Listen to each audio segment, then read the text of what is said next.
بسم اللہ الرحمن الرحیم، ایاک نعبد و ایاک نستعین۔ اچھا، ایک شخص نے مسئلہ پوچھا کہ جی پچھلے سال ہم حج پہ گئے تھے تو میری جو عورت تھی تو وہ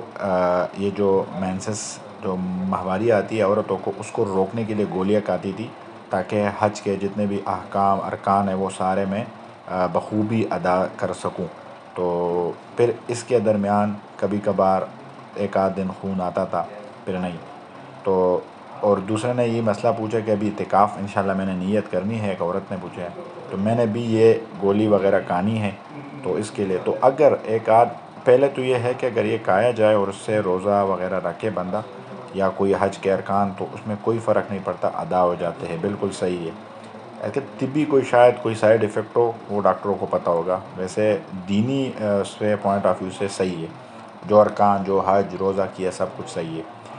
اور اس کے درمیان جو کبھی کبھار کہتے ہیں کہ ایک آدھ دن خون آتا ہے، تو وہ اگر 3 دن سے کم ہو، مطلب ایک آیا اور اس نے ڈائریکٹ گولی کھائی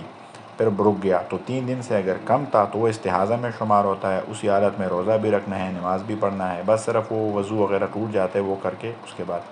اور اگر 3 دن سے زیادہ ہوا تو وہ پھر حیض میں کاؤنٹ ہوگا، پھر اس کے وہی جو روزے ہے وہ بھی دوبارہ یہ رکھے گی۔ اور حج کے جو ارکان ہیں وہ تو حج کے بہت ڈیٹیل سے ہے، لہٰذا گولی کھانے سے جو ارکان ادا ہو جاتے ہیں وہ بالکل صحیح ہوتے ہیں، چاہے وہ اعتکاف میں ہو چاہے وہ حج میں ہو۔